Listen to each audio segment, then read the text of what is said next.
Okay, this is Mr. Phobes, and I'm going to do two short videos on how to create this file for our Symmetries of Culture project. The first one is going to be how to create the motif in the tile, and then the second one is how to create the overall tile pattern. Okay, let's begin with making sure we have our workspace set up correctly. So open up Photoshop and make sure you're in Essentials. Um, let's go to the preferences and go to units and rulers, and let's make sure that the rulers are pixels. You could be in a variety of inches, centimeters, millimeters, etc., but make sure we're in pixels because we're going to be working in pixels. Go to the window and make sure your tools are set and that your layers are set. That's going to allow us to see, as we're building layers, see each layer and work within them. Okay, so let's open a file. I've already exported a JPEG from my asymmetrical project onto the desktop. So go File, Open. There it is. Okay, and you can see it comes in quite large. Look at this, it's 14 pixels wide. If I go to image size, it looks like it came right off the camera. See, it's 9 megabytes. That's huge. That's okay. We're going to reduce it. All right. We're going to go to the crop tool, and what we want to do is set our crop tool to have it at width times height times resolution. So some other crop presets might be in here, but set it for width times height times resolution. Make the width 300 pixels. Make sure it's pixels and not inches. 300 pixels high and 200 pixel resolution. Now what we want to do, go back to the crop tool, and you'll see this double arrow.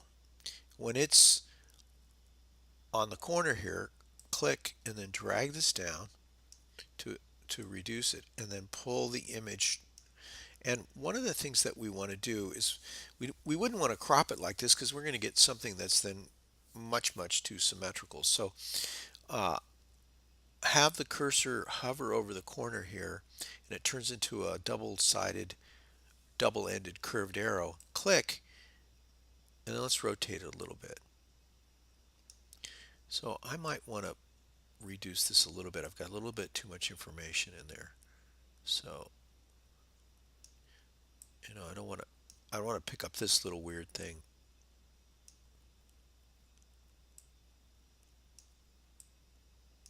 So just keep messing around with it until you get something that you like.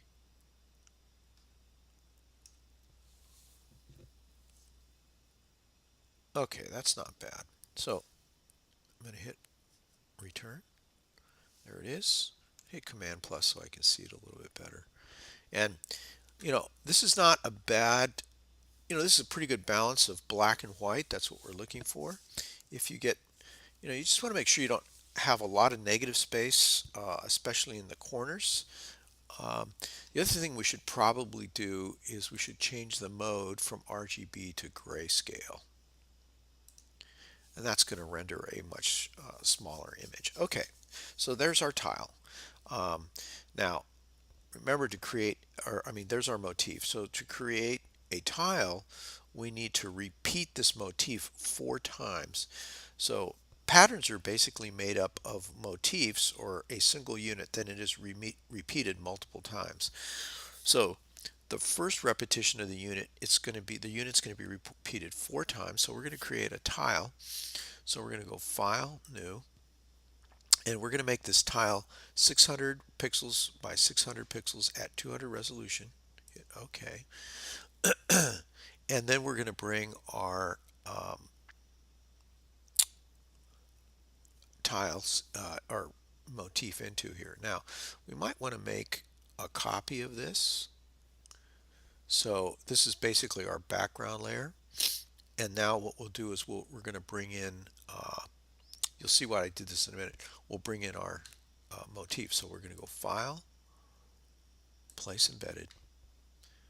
There's our motif. and then it comes into the center. I'm going to clink it up into the corner. Now, once you've opened a file, make sure that your snap is set, and then snap to guides are set. And that's going to make this a lot easier. So once it's in there, I'm going to hit return, and it's going to place it. So now I want to make a copy of it. So I got to go back to my move tool, select the option key on the keyboard, and then select the layer and copy it, slide it over, and you can see there it is. It made another layer. Now I need to reflect it, so I'm going to go Edit, Transform, and I'm going to go Flip Horizontal. Okay, now I could keep doing this, hit the Option key, and then go Edit, Transform, and then Flip Vertical, and now it's reflected, and then hit the Option key, copy it again, clink it in place, and then go Edit, Transform, and Flip Horizontal. So there I have the pattern. Something that would be just a little bit more efficient and a little bit quicker is to use the first two layers. So what I'm going to do is I'm going to delete those layers. Now, remember we made a copy of layer number 1. So I'm going to click off layer number 1 so it's no longer visible. So only what's visible are these two layers. These two layers are visible. So I'm going to go layer, and I'm going to go merge visible. So now what it's done is it's taken these and now it's made one layer.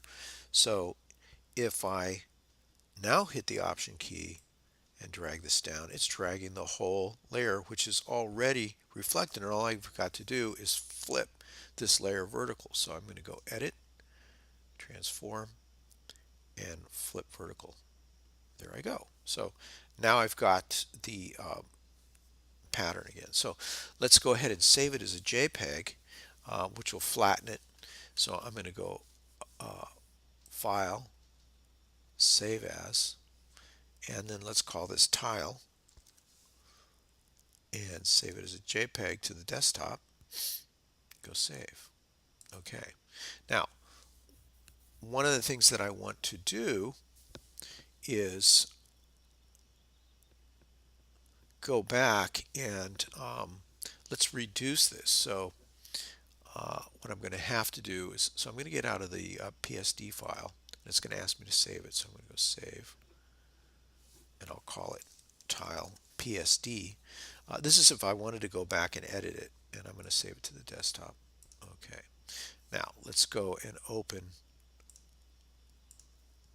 Let's just open our JPEG. Okay. There's the JPEG. What I want to do is I want to reduce this down to 300 by 300, and you'll see why in a minute. So we're going to go to image size, and then we'll make it 300 by 300 and hit OK. All right, so there's our tile.